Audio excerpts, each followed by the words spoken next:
Thank you Kranthi Kiran అన్న, thank you. Final అధికార party MLC Addanki Dayakar అన్న చెప్పాలి ఇవన్నీ కూడా, కాకపోతే ఎక్కువ టైం లేదు. బట్ చాలా అన్న మీరు చాలా వాటికి సమాధానం చెప్పాలి. మీరు ప్రతిపక్షంలో ఉన్నప్పుడు యూట్యూబర్స్ అంతా నచ్చిండ్రు, ఇక్కడ మీరు ప్రతిపక్షంలో ఉన్నప్పుడు యూట్యూబర్స్ అంతా నచ్చిండ్రు. ఇప్పుడు యూట్యూబర్లు అంటే మీరు గొట్టంగాళ్ళు రకరకాలుగా మాట్లాడుతున్నారు, ట్యూబ్ గాళ్ళు అంటారు. ఇంకా మీరు సమాధానం చెప్పాలి. ఎందుకు అన్న చెప్పిన ఒక మాట, స్పోర్టివ్గా తీసుకోవాలి, ఏమైనా తప్పులుంటే సరిదిద్దుకోవాలని. ఎందుకు ప్రభుత్వం అట్లా చేస్తలేదు?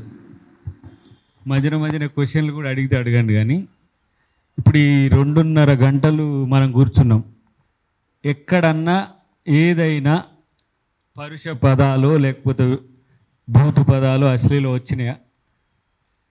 డెమోక్రటిక్గా చర్చ చేస్తే ఎవరైనా దాన్ని సహించేందుకు సిద్ధం.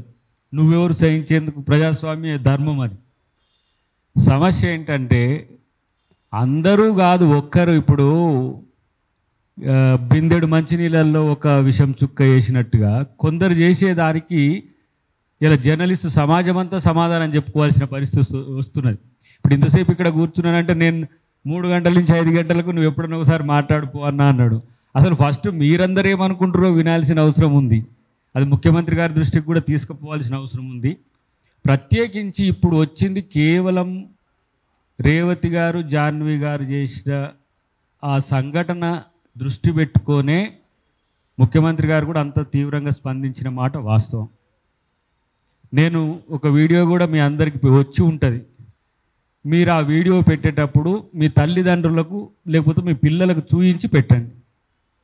ఇప్పుడు ఎవరు విమర్శించరు? శ్రావ్య విమర్శిస్తుంది, మన గౌడ్ విమర్శిస్తాడు, మా రఘు విమర్శిస్తాడు, వీలైనప్పుడు బుచ్చన అంటే యూట్యూబర్స్కి సంబంధించిన వచ్చినప్పుడు, లేకపోతే నరసన్న విమర్శిస్తాడు. ఎన్నో రకాల విమర్శలు ఉంటాయి. కానీ సరే బూత్ పెట్టిండ్రు, ఇప్పుడు మేమేం చేస్తాం? వాళ్ళకు అదే బూత్ పెట్టేస్తాం. రేపు టిట్ ఫర్ టాట్ కదా. ఇప్పుడు 1 విమర్శ, 2 వ్యంగ్యం, 3 బూతు, 4 అశ్లీలం, 5 జుగుప్స. ఈ రేంజ్ ఎక్కడికి పోతుంది? నేను కూడా 94 నుంచి 97 వరకు విలేకరునే. నేను ఎప్పుడు జస్ట్ ఎంత అప్పుడు 22-23 ఇయర్స్ ఉన్నప్పుడు ధర్మభిక్షం నన్ను దగ్గరికి పిలుచుకొని ముద్దాడేది. ఏది నువ్వు ఒక ప్రశ్న అడుగున్నానని. చిన్న పిల్లగాడినప్పుడు పెద్ద ఉద్దండ పండితులు ఉండే సూర్యాపేటలో. మలుసరాజ్యం దగ్గరికి పిలుచుకునేది, బిఎన్ రెడ్డి దగ్గరికి పిలుచుకునేది. జర్నలిస్ట్ అంటే చిన్న పిల్లగాడైనా సరే వాళ్ళకు ఉండే విలువ నేను చూసినోని కాబట్టి. ఇలా జర్నలిస్టు అంటే ఎవరు అని క్వశ్చన్ వేసే దగ్గరికి ఎందుకు వచ్చింది? ఇలా భరత్ భాయ్ ఒక సూచన చేసిండు, ఒక సిట్టింగ్ జడ్జితో ఒక కమిషన్ వేయండి, లేకపోతే ప్రెస్ అకాడమీ ఒకటి కోఆర్డినేట్ చేయడమా? క్రాంతి గారు ఒక సూచన చేసిండ్రు, ఒక పాలసీని తయారు చేయమని అన్నారు. ప్రజాస్వామ్యంలో విమర్శను తట్టుకోలేని స్థితిలో కాంగ్రెస్ ప్రభుత్వం ఉండదు, కాంగ్రెస్ పార్టీ ఉండదు, రేవంత్ రెడ్డి గారు కూడా ఉండరనేది మాత్రం స్పష్టం చేస్తున్నాం. సరే, XYZల యొక్క ఎజెండా ఏదన్నా ఉండని, ABCల యొక్క ఎజెండా ఏమైనా ఉండని, ప్రభుత్వం చేస్తున్న పనులను విమర్శించడానికే మీరున్నట్టున్నా కూడా సమస్య లేదు. అసలు 4th ఎస్టేట్ ఉన్నదే ప్రజల గొంతుగా ఉండడానికి.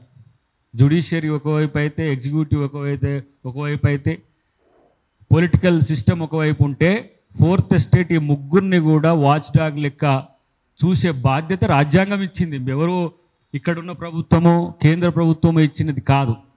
ఫ్రీడమ్ ఆఫ్ ఎక్స్ప్రెషన్ కానీ, ఫ్రీడమ్ ఆఫ్ స్పీచ్ని కానీ అడ్డం లేకుండా పోయిన పరిస్థితి ఉన్నది. వాడేం చేస్తుండు? మళ్ళీ టార్గెట్ చేస్తే వాళ్ళు అదే అబ్యూజింగ్ వర్డ్స్ వాడుతున్నారు. ఈ మధ్య కాలంలో ఇంకెక్కువ పెరుగుతున్నది అనేది ఒక చర్చ అయితే, నేను అంటున్నా ఇది మీరిట్లా చేసిండ్రు అనే దానికి ఫుల్ స్టాప్ పడాలంటే ఏంటి? ఒక కామన్ ఎజెండాతో అందరూ కలిసిపోవాల్సిన పరిస్థితి ఉంటుంది. దానికి ప్రభుత్వంగా ఏం చేయాలో మీరు ఒక చేస్తే ఈ చర్చ ఉన్నతంగా ఉంటుందో, ఎవరు చేస్తే విలేకరి కమ్యూనిటీకి మేలు జరుగుతుందో. నేనైతే నా ఉద్దేశంలో ఏముండే అంటే, జర్నలిస్టుల వెల్ఫేర్ కొరకు ప్రభుత్వం ఏం చేయాలనేదే ప్రధాన అంశంగా ఉంటుంది ఒక రోజున అని అనుకున్నా నేను. కానీ జర్నలిస్టులు తర్వాత ఇతరత్ర అంశాల్లో జర్నలిస్టు సమాజమే సంక్షోభంలోకి నెట్టబడుతున్న తీరు చూసి మాత్రం ఒక ఇంత ఆశ్చర్యంగా ఉంది. ఇంకొక ఇంత దీన్ని ఏ విధంగా సక్రమ మార్గంలో తీసుకుపోవాలనేదే ఎజెండాగా ఉండాలి. రాజకీయ నాయకుడైతే మనిషి కాదా, మనిషికి వివేకం ఉండదా, వివేకం ఉంటే దాన్ని ఒక ఏమంటాము స్ట్రీమ్ లైన్లో చేయలేమా? సరే, అందరూ ఆ బూతులు ముఖ్యమంత్రితో సహా రాజకీయ నాయకులందరూ బూతులు మానేసేయాలి. ఆ బూతులు మేము టెలికాస్ట్ చేద్దని మీరే చెప్తారు. ఇందాక భర్తానే చెప్పిండ్రు లైవ్లో ఉంటే మేము ఎట్లా కట్ చేస్తామని. లైవ్లో కట్ చేయడానికి అవకాశం ఉండదు. ఆ బూతులు సమాజానికి పోతాయి.